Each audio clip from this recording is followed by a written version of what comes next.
Presidente da República dirigiu hoje a cerimónia do arranque da 55ª edição da FACIM. Despesas com salários aumentaram em 13,4% no primeiro semestre deste ano, em relação aos primeiros 6 meses do ano passado. Domingues fora dos convocados de Luís Gonçalves para a Operação Maurícias.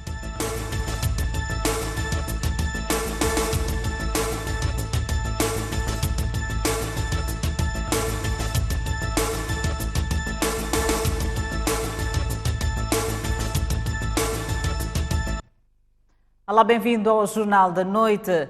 O Presidente da República abriu hoje a 55ª edição da FACIM. Filipe Inhoça destaca o crescimento do parque industrial nos últimos 5 anos. O Presidente da República começou por visitar o pavilhão Moçambique, local onde todas as províncias do país tiveram a expor suas potencialidades. Filipe Inhoça interagiu com os expositores e inteirou-se das riquezas de Moçambique. Numa altura em que as pequenas e médias empresas jogam um papel importante para o desenvolvimento do país, o Presidente da República percorreu o pavilhão reservado a este segmento e, de stand em stand, foi conhecendo o ramo de operação de cada uma delas. Seguiu então para outros pavilhões onde empresas nacionais e estrangeiras põem os seus produtos e serviços. Sistemas de produção agrícola, banca, arte, automóveis, construção civil, fornecimento de água, entre outros, estão posicionados na feira. No seu discurso de abertura, meio que a fazer balanço, Filipe Inhoça destacou o crescimento do parque industrial nos últimos 5 anos. Apraz-nos, com toda a humildade, notar o crescimento do Parque Industrial Nacional nos últimos 5 anos em cerca de 1.542 unidades fabris. Destacam-se as áreas da indústria alimentar, de bebidas, do agroprocessamento, dos materiais de construção, de embalagens e metalúrgica. Alegra-nos o fato de a indústria transformadora ter gerado cerca de 42.054 novos postos de emprego ao longo do presente quinquênio. Constatamos na visita aos estandes da venda e de interação com os empresários um entusiasmo contagiante que confere a esta edição de FACIM um ambiente propício para a troca de contatos, experiências, formação de parcerias e desenvolvimento de negócios. Participam da FACIM 2019 cerca de 30 países, com destaque para dos membros da Comunidade para o Desenvolvimento da África Austral, da União Europeia, Chile e empresas dos Estados Unidos da América. Refere-se que a 55ª edição da Feira Internacional de Maputo, FACIM 2019, decorre entre os dias 26 de agosto e 1 de setembro em Ricacha, distrito de Marraquém. Os expositores da FACIM estão expectantes em captar novas parcerias e ver suas marcas bem posicionadas no mercado. São cerca de 2.000, dos quais cerca de 1.700 nacionais e 300 estrangeiros. O pátio da FACIM está assim. Dentro e fora dos pavilhões, há quem não poupe esforços para impressionar clientes e possíveis parceiros. A Metafil, empresa que fabrica e fornece carteiras escolares em todo o país, levou à feira toda a sua cadeia, desde o tratamento da madeira até quando é possível sentar sobre elas. A promoção não é o foco da empresa. Queremos continuar a demonstrar essa capacidade, essa resiliência de trabalhar inclusive em difíceis situações. A demanda das carteiras é cada vez superior. Na feira existem mais de 1.700 expositores nacionais que procuram parceiros de negócio. Cada uma delas com um diferencial para chamar a atenção dos que apreciam. O que nós estamos aqui a destacar hoje, portanto, é a castanha de caju. Trouxemos 2 secções da nossa fábrica de castanha de caju, nomeadamente o descasque e a despeliculagem, que é para interagirmos com todos aqueles que vierem a este stand, perceberem um pouco do percurso do processamento da castanha de caju. Fomos convidados, portanto, pelo Ministério das Obras Públicas e estamos inseridos neste projeto do Ministério das Obras Públicas. E além das empresas, estão cá instituições do Estado que pretendem aproximar-se ainda mais aos seus utentes e explicar como efetivamente funcionam os seus serviços. Temos aqui aquilo que são os materiais de busca e salvamento, que, portanto, tem a nossa Unidade Nacional de Proteção Civil, e trouxemos também os drones como o nosso elemento principal nos últimos tempos, do ponto de vista de mapeamento de zonas de risco, mas também, no momento de intervenção, mapeamento de áreas onde estão pessoas que precisam de assistência humanitária urgente, e com base nessa informação nós tomamos decisão. A questão da qualidade da água, por isso que trazemos aqui uma amostra daquilo que é o nosso laboratório, que é a entidade interna que tem a responsabilidade de garantir o controle de todo o processo de produção de água e garantir a fiabilidade da água que é produzida e chega aos clientes, mas ao mesmo tempo trazemos aquilo que é a nossa inovação tecnológica. Nos 7 dias da FACIM, Moçambique está exposto ao mundo através dos diferentes tipos de produções e o mundo também vai querer expor-se ao país. A mineradora Vale Moçambique foi hoje distinguida como o maior megaprojeto do ano 2018. Além dela, foram distinguidas várias outras empresas em diferentes setores da economia moçambicana. 12 milhões de toneladas de carvão é quanto a Vale Moçambique exportou no ano passado, através do corredor de Nacala, um volume que permitiu que a Vale Moçambique fosse distinguida na categoria de Megaprojeto 2018. E para reconhecer a grandeza da categoria, o Presidente da República fez questão de ser ele a entregar o certificado ao representante da Vale Moçambique. A perspectiva para este ano, volume de negócios? Para esse ano nós tivemos um pequeno percalço no início do ano com as chuvas e com alguns problemas técnicos, que estamos tentando resolver esse ano.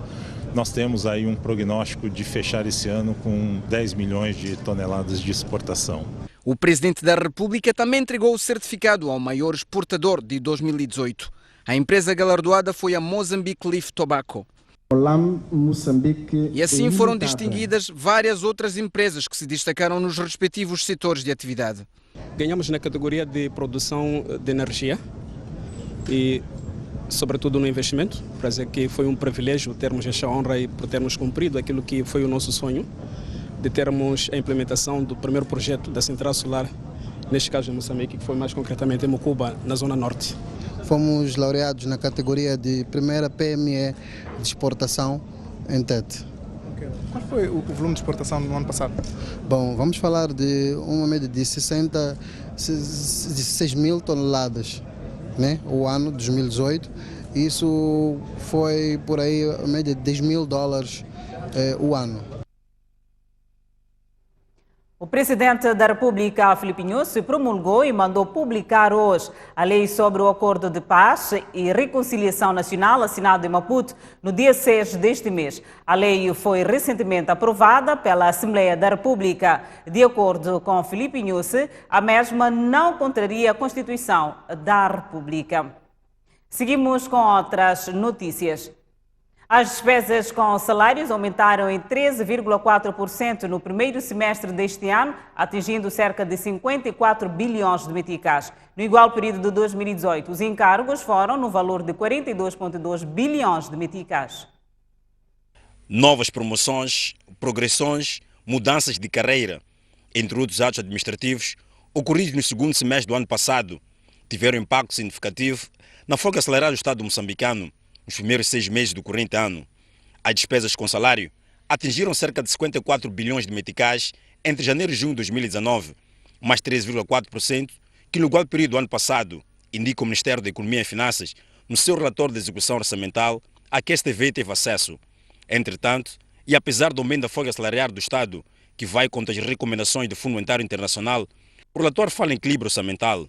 Na execução do Orçamento do Estado, no período de janeiro a junho de 2019, resultou o equilíbrio orçamental, do qual foram cobradas receitas do Estado no valor de 104,6 mil milhões de meticais, equivalente a 42,8% da previsão anual, tendo sido realizadas despesas totais que atingiram um montante de 133,2 bilhões de meticais, correspondente a 39,1% do orçamento anual. E realça: Para a cobertura do déficit, o Estado teve que recorrer ao financiamento interno e externo nos valores de 11,6 e 19,3 mil milhões de meticais, correspondentes a 60% e a 27,1%, respectivamente. O Orçamento do Estado de 2019 estabelece como principais metas a cobrança de receitas do Estado no valor de 249,5 bilhões de meticais, incluindo 5,2 bilhões de meticais de mais-valias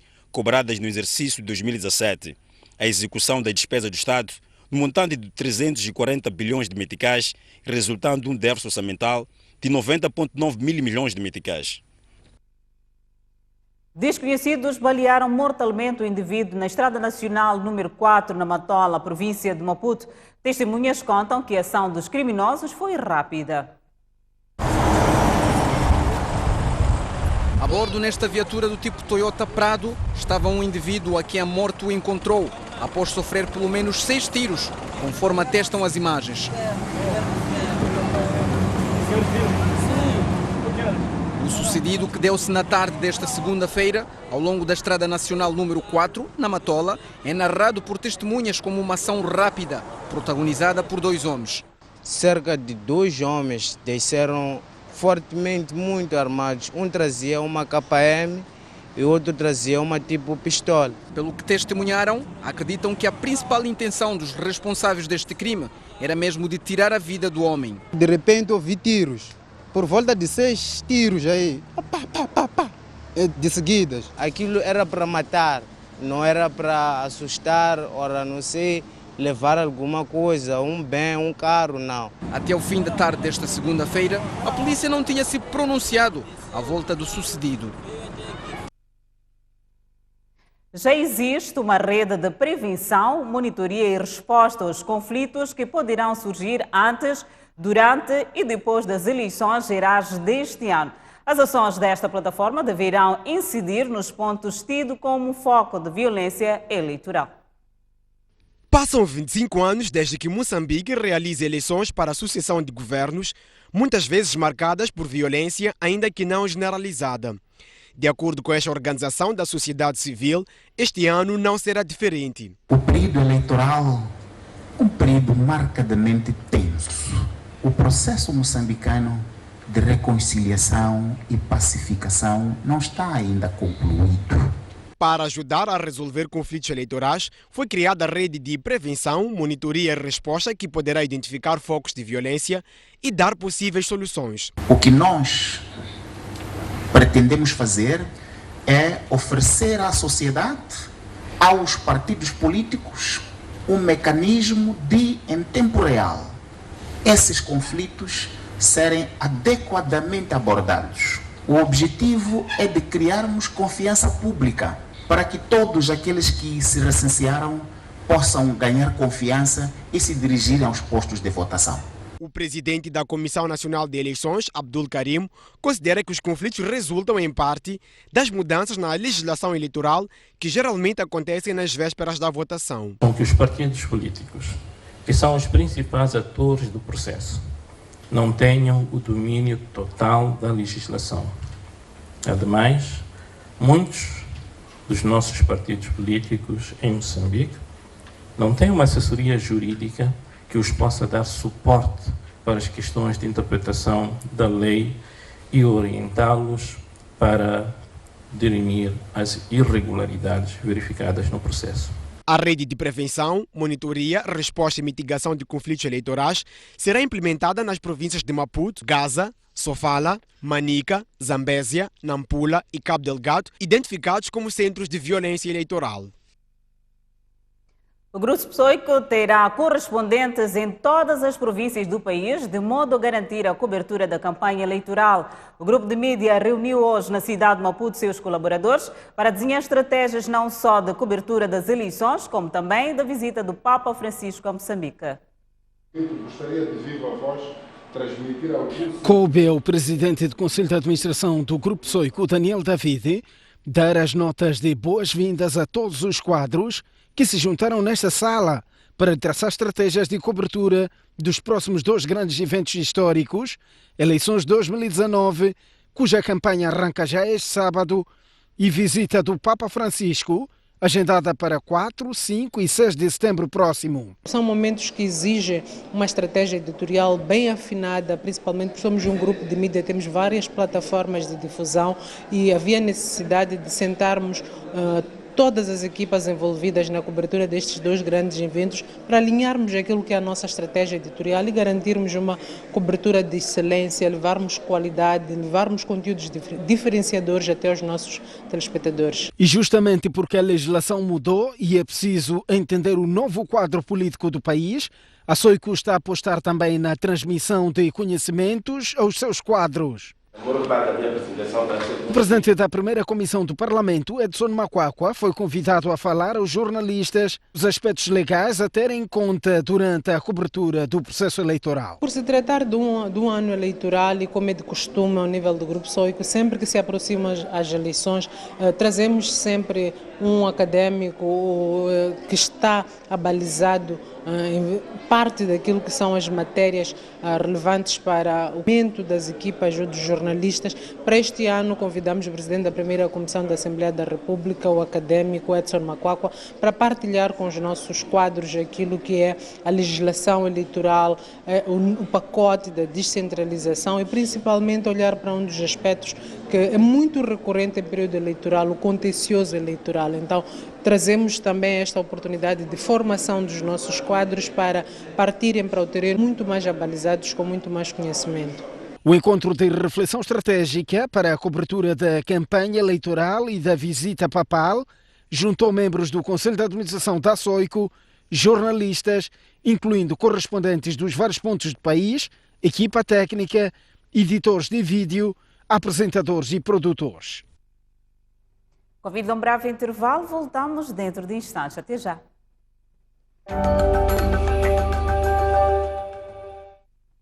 De volta ao Jornal da Noite. Jenica Tamo é a novidade e Domingues é o grande ausente da convocatória de Luís Gonçalves para a campanha dos Mambas diante das Maurícias, a contar para a pré-eliminatória de acesso ao Mundial 2022. São no total 24 os jogadores chamados por Luís Gonçalves para a Operação Maurícias, que conta para a pré-eliminatória de acesso ao Mundial 2022. Na lista de convocados, destaque vai para a ausência de Domingues, o regresso de Malembana e a estreia de Jenica Tamo, uma promessa no ataque com apenas 18 anos. Eis os convocados: guarda-redes, Guirrugo, Vitor e Frank. Defesas: Mexer, Zainadine, Ifren, Edmilson, Reinildo, Sidique. Médios: Telinho, Quito, Geraldo, Cambala, Nené e Camu Camu. Avançados: Jenica Tamo, Witte, Clésio, Ratifo, Luís Mixoni, Maninho, Daio e Reginaldo. Com esta equipa, Gonçalves não faz grandes promessas, mas vinca que quer trabalhar para passar a eliminatória e manter a esperança de garantir a primeira qualificação dos Mambas a uma fase final de um campeonato do mundo. Nós não estamos aqui para prometer nada, estamos aqui para trabalhar e para dar o nosso melhor, porque o nosso objetivo, e sem dúvida nenhuma, repito, é passar a eliminatória e temos que sonhar em chegar à qualificação. Neste caso estamos a falar do Campeonato do Mundo. O jogo da primeira mão desta pré-eliminatória de acesso ao Mundial 2022 terá lugar na Casa dos Ilhéus, no próximo dia 4 de setembro, sendo que a segunda mão será em Maputo, no dia 10 do mesmo mês. Nelinho Nasser, Manuel Baló e mais 3 treinadores foram apresentados como adjuntos de Luís Gonçalves no comando da Seleção Nacional de Futebol, os Mambas. Dário Monteiro foi também apresentado como novo selecionador dos Mambinhas Sub-20. Homens de confiança, de experiência internacional e de referência no futebol moçambicano. Neste momento eu estou focado nessa. Foi assim que o selecionador nacional de futebol justificou a escola de Nasser Amad Karimo ou simplesmente Nelinho para treinador adjunto, Tiago Capaz como especialista em scouting, João Pereira para analisar o desempenho dos Mambas, Florencio Tembe para cuidar do aspecto físico dos jogadores e Manuel Valoi como treinador de guarda-redes. Para mim, como selecionador nacional, é fundamental contar com pessoas competentes, mas acima de tudo pessoas de confiança, de caráter. E é aqui que eu ponho a tónica, porque nós temos realmente uma tarefa muito árdua, temos muito trabalho pela frente E todos nós, como eu disse no dia da minha apresentação, nunca nos podemos esquecer que é preciso compromisso. Além dos homens que vão auxiliar Luís Gonçalves na equipa A, foi apresentada a equipa técnica de seleções jovens, das quais a Sub-20, que será comandada por Dário Monteiro, a Sub-17 por Luís Fumo e Abdullah, que vai assumir o cargo de diretor técnico da Federação Moçambicana de Futebol. E eu, nesta casa, enquanto for selecionador nacional e enquanto for coordenador das seleções jovens, entendo que todos são muito importantes no processo e todos têm um contributo importante para o desenvolvimento do futebol moçambicano. Os apresentados preferiram não falar, mas garantiram mostrar serviço em ações. Seguimos com a 18ª jornada do Moçambola 2019, onde o Desportivo de Maputo perdeu por 2-1 diante do Ferroviário da Beira. A equipa técnica não quis falar à imprensa e os adeptos quase agrediam a equipa de arbitragem. O segundo lugar estava em disputa no jogo desta segunda-feira entre o Desportivo de Maputo e o Ferroviário da Beira, que começou praticamente com os alvinegros em cima do seu adversário. Peter, por 2 vezes, podia ter inaugurado o marcador, mas nem com a cabeça e muito menos com o pé o alvo era atingido. Melhor sorte tiveram os Locomotivas, aos 26 minutos, que chegaram ao golo, através de Babu, a responder positivamente a um livre cobrado na direita do seu ataque. Mas reagiu bem a turma alvinegra, chegando ao empate 4 minutos depois. A terceira foi de vez para Peter, que disse sim ao cruzamento de Papi e ditou a igualdade e a justiça no marcador. E podia até ter desfeito a igualdade a turma de Maputo, mas César Machava negou o voo da águia. Na segunda parte, o Ferroviário da Beira esteve melhor e aqui só não marcou porque Zé negou em 2 tempos o golo, após livre de João. Do lado contrário, Flávio também não fez melhor e atirou para fora. Neste lance, Sidiki empurra Fabrice na área e o árbitro aponta a marca da grande penalidade, perante reclamações dos jogadores. Na conversão, Maninho não tremeu e desfez a igualdade. Insatisfeitos com a decisão do árbitro, os adeptos do Desportivo tentaram invadir o campo dos jogos, mas a polícia estava lá para garantir a lei e ordem e foi por isso que a equipa técnica alvinegra teve poucas palavras na análise do jogo. Que avaliação pode-se fazer deste jogo? Bom, só posso dizer que foi lamentável. Obrigado. Primeiro, parabenizar a minha equipe pelo sacrifício que fizeram, tiveram uma atitude que merecemos mesmo sair daqui com uma vitória. No final do jogo, os adeptos alvinegros continuaram a protestar e a exigir a cabeça da equipa de arbitragem, que teve que ser escoltada pela polícia até aos balneários.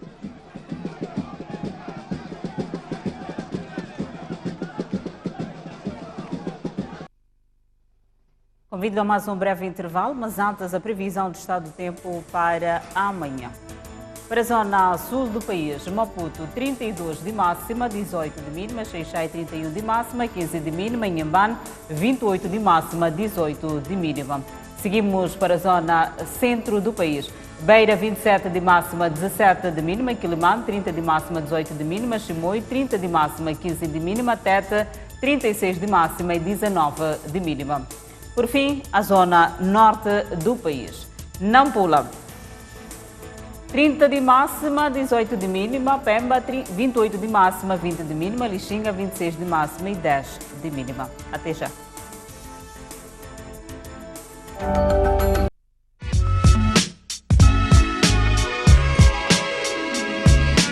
De volta ao último bloco do Jornal da Noite. O presidente francês Emmanuel Macron garante que os líderes do G7 estão dispostos a ajudar no combate ao incêndio da Amazônia o mais rápido possível. Na Cimeira foram aprovados 20 milhões de dólares para ajudar a maior floresta tropical do mundo. O fogo da Amazônia foi o assunto de debate na Cimeira G7 que decorre desde sábado em Biarritz, na França.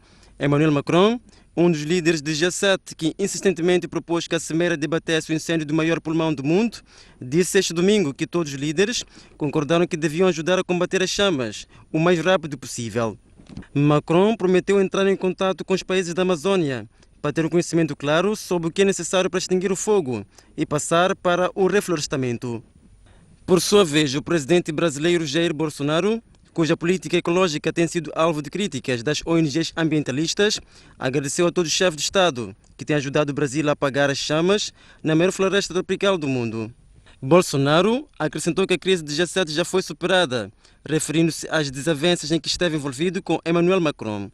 A Cimeira G7, que chega ao fim esta segunda-feira, foi também marcada por protestos dos ambientalistas contra a falta de políticas concretas para a proteção do meio ambiente. As autoridades angolanas, congolesas e a Agência de Refugiados da ONU concordaram repatriar para a República Democrática do Congo mais de 16 mil refugiados até 16 de setembro. Por um repatriamento dos refugiados sob as melhores condições de segurança, as autoridades de Angola, República Democrática do Congo e Alto Comissariado da ONU para Refugiados estiveram reunidos em Angola. Desta reunião antecipada, as três partes concordaram que até 16 de setembro, 16.177 refugiados serão repatriados para a província congolesa de Kasai. Vários refugiados já haviam exprimido a vontade de regressar aos seus locais de origem por saberem que as condições de segurança já estão minimamente melhores e o ano letivo está para começar. Alguns refugiados têm regressado à República Democrática do Congo por conta própria.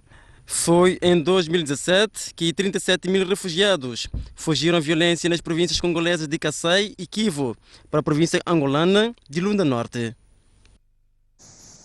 Já a República Democrática do Congo já dispõe de um governo. Após 8 meses de realização das eleições, 2/3 da composição do governo é feito pelos aliados do antigo presidente Joseph Kabila. O primeiro-ministro congolês anunciou esta segunda-feira o novo governo da República Democrática do Congo, 8 meses depois das eleições presidenciais, que foram vencidas pelo presidente Félix Tshisekedi. 2/3 dos assentos do novo governo são ocupados pelos aliados do ex-presidente Joseph Kabila, que a oposição suspeita que tenha feito um acordo ilícito de partilha de poder com o seu sucessor, Félix Tshisekedi. As mais esperadas eleições de dezembro foram mais uma vez conturbadas, tendo a oposição reclamado de fraudes eleitorais. Entretanto, o Tribunal Supremo não chegou a invalidar as eleições. Boa noite, fico por aqui. Acompanhe a atuação do concorrente caiana da categoria de dança. 2, 1.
Olha lá.